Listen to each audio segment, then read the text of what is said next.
Hello అందరికి welcome back to my channel Aadyaira cuties. ఎలా ఉన్నారు అందరూ? బాగున్నారా? మేమైతే చాలా బాగున్నాం. పండగ సందడి అయితే స్టార్ట్ అయిపోయింది ఆల్రెడీ. పెద్దరమాస కూడా అయిపోయింది. పోతే ఇంకా దసరాకి బతుకమ్మ పండగకి పిండి వంటలు చేసుకుంటాం కదా. మేమైతే గారెప్పలు చేస్తున్నాము. అది కూడా ఈసారి కొంచెం డిఫరెంట్ గా చేస్తున్నాము. గారెప్పలు ఇలా చేస్తే చాలా క్రిస్పీగా ఉంటాయి. ఎక్కడ స్కిప్ చేయకుండా ఎండ్ వరకు చూడండి, అప్పుడే మీకు క్లియర్ గా అర్థమవుతుంది. ఎవ్రీ టైం మేము గారెలు చేసినప్పుడు రైస్ నైతే కడగము. ఇంకా ఈసారి అయితే బియ్యాన్ని కడిగి ఈసారి ట్రై చేద్దామని అనుకుని ఇంకా రైస్ నైతే వాటర్ ఇలా ఒక 2 to 3 టైమ్స్ అయితే వాష్ చేసుకుంటున్నాము.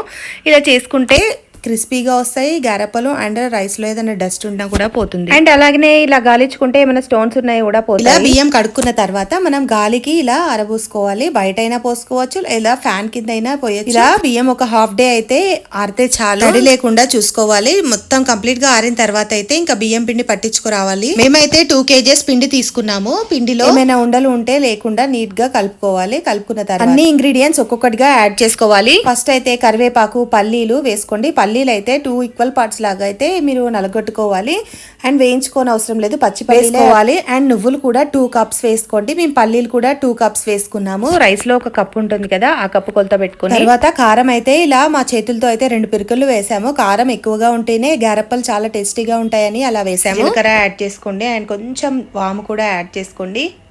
జీలకర్ర అయితే ఇలా నలిచి వేస్తే ఇంకా ఫ్లేవర్ అనేది బాగుంటుందని ఇలా వేస్తాము. అండ్ కొంచెం సాల్ట్ అయితే మీకు సరిపోయినంత వేసుకోండి. ఇది అల్లం వెల్లుల్లి ముద్ద, ఇది కూడా మేము వేస్తాము. చాలా బాగుంటాయి. మా తెలంగాణ సైడ్ అయితే ఇది కంపల్సరీ.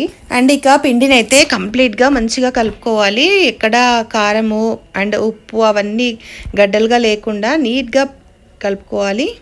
ఇంకా కలుపుకున్న తర్వాతనైతే పిండి మొత్తం ఒక్కటేసారి వాటర్ తోటి కలిపితే ఇంకా గారెప్పలు అనేవి గట్టిగా వస్తాయి. సో ఇంకా మనకి ఎంత కావాలో అంతే పిండి తీసుకొని కొద్ది కొద్దిగా కలుపుకొని ఇలా గారెల ప్రెస్తో అయితే ప్రెస్ చేసుకోవాలి.